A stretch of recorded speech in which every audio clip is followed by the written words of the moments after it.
Education చెప్పాలి అంటే అసలు చదువు అనేది మేము చాలా భక్తిగా చదువుకున్నాము. గురువు అంటే మాకు చాలా భక్తి. అసలు గురువు అక్కడ కనబడితే మేము ఆయనకి నమస్కారం పెట్టి పక్కన తప్పుకునేవాళ్ళం తప్ప ఎదురుపడేవాళ్ళం కాదు. ఆయన చేతిలో రిజిస్టర్ పట్టుకుని వెళ్తూ ఉంటే అది ఒక్కసారి ఉంటుంటే చాలు అనే ఫీలింగ్ మాకు వచ్చేది.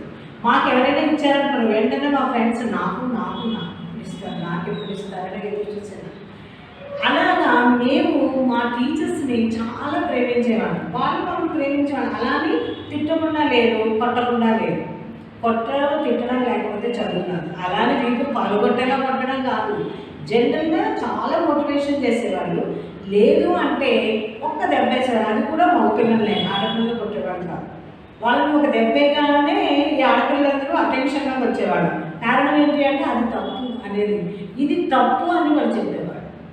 ఇప్పుడు మేము తప్పు ఇది అని చెప్పినా ఇప్పుడున్న విద్యార్థులు మనం తిరిగి మమ్మల్ని క్వశ్చన్ అడుగుతున్నారు.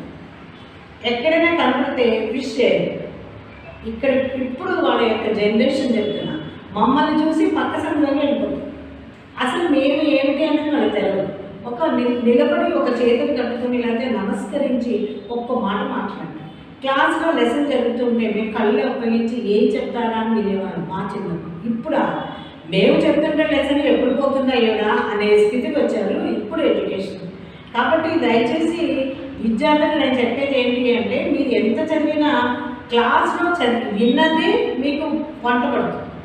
లేకపోతే మీరు బయటకు వెళ్ళి ట్యూషన్స్ పెట్టుకుని ఇది చదివా అది చదివా అనుకుంటే కుదరదు. అలాగే రైటింగ్ స్కిల్స్ లేదు. మా చిన్నప్పుడు పలకుండే అంటే స్లేట్ మీద మేము బాగా దిద్దేవాళ్ళం. ఇప్పుడు పలకలేమో నర్సరీ వాళ్ళు కూడా బుక్లో రాసిస్తున్నాడు. వాడికి ఏమొస్తుంది చెప్పండి. అలా దిద్దడం వలన చేతులు కూడా ఎక్సర్సైజ్ ఉండేది. మాకు చేతులు వేళ్ళన్నీ కూడా మమ్మల్ని ఏం చేసేవాళ్ళు అంటే మట్టిలో పెట్టి ఆడుకోండి కానీ అంటే ఆడుకునేటప్పుడు చేతులు ఎక్సర్సైజ్ లాగా బొమ్మలు తయారు చేసేవాళ్ళం. ఇసుకతో మేము గూళ్ళు కట్టుకునేవాళ్ళం, కాళ్ళు పెట్టుకునేవాళ్ళం. ఇవన్నిటి వలన మాకు శారీరక శ్రమలాగా అనిపించి ఒక వ్యాయామం ఉండేది.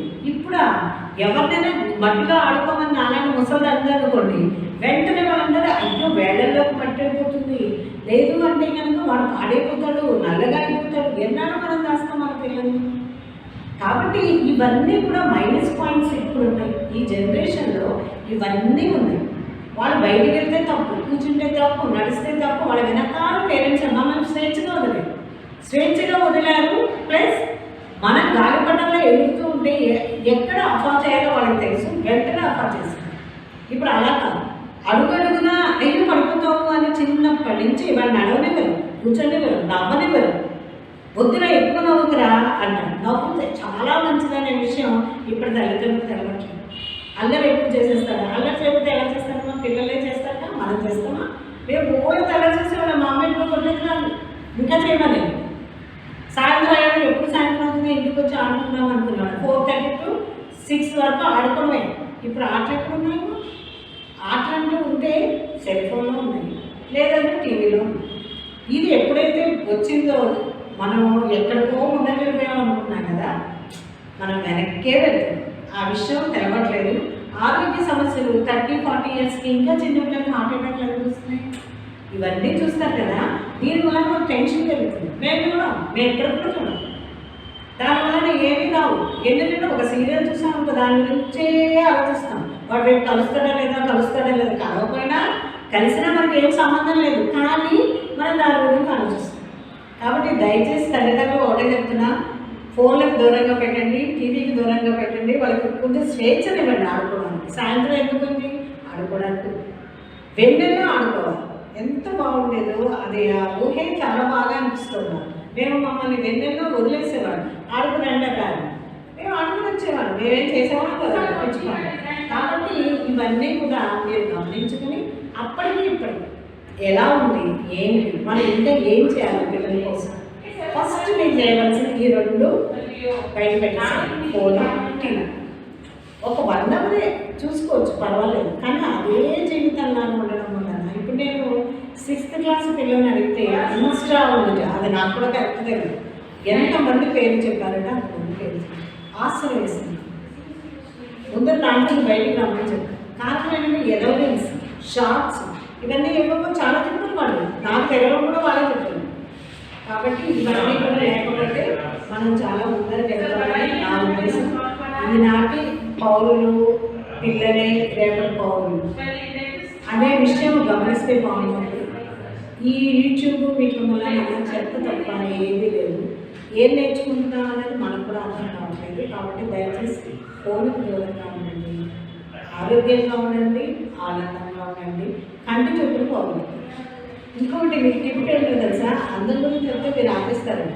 మీరు కనుక ఫోన్ చూస్తూ ఉన్నారనుకోండి, కళ్ళ కింద నలుపు వచ్చేస్తుంది, బొగ్గలు జారిపోతాయి, తర్వాత గొంతుగా అంతా ఇలా కిందకి వచ్చేస్తుంది, జుట్టు ఊడిపోతుంది, కళ్ళు కనపడదు, హైబ్రోస్ అన్ని రాలిపోతాయి చూసుకుంటాం.